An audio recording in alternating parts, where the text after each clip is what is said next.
讲到选举，民进党桃园市长参选人林志坚伊论文的争议，即马继续伫传。民进党立委高嘉瑜就提出讲，党内有可能换人，麻烦到讲会直接影响到北北基、桃园甲新竹的选情，恐惊造成一死5命。民进党台北市长参选人陈时中针对呢，以这个竞选总部副主委的言论表示讲，迄是高嘉瑜对选举的顾虑，当然会烦恼。啊，那台北市长高文天是讲，高嘉瑜讲了真实在。讲到民进党的秘书长林世尧是表示讲，爱有信心。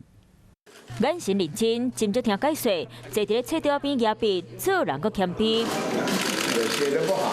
民进党台北市长参选人陈时中今仔日会知影来到树林看毛笔字的技术展览，针对竞选总部副主委高嘉瑜烦恼民进党桃园市长参选人林志坚伊论文的代志，会去影响到北北基桃的选情。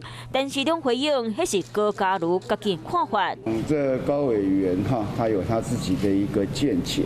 那对于这所谓的一尸五命的讲法，是用词稍微强烈，那显露他的一个担忧，能够有所提醒，那大家就有所改进。另外，伫咧新册证言讲到阿强早期领导人林彪被国民党担心佮得人心，扣南亚美含中共是共一党的，但是当时回应是将经验正式讲出来。那我们只是如实的把这样的感觉写出来，那不是一个文革的时代，犯不着做文字狱。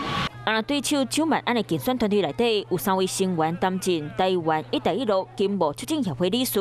去年这期台北队唱中国心，蒋万安嘛来大声甲引动起。希望民进党真的好好加油，不要每一次到选举的招数就是扣人红帽子。他回去好好检视他们自己的参选人，在书中都大大推崇共产党的林彪，所以陈忠也是中共同路人吗？北市选战哪来哪紧张，哪料台北队拢出步，但反攻议题，和民众拢感觉这场选战愈看愈热烈。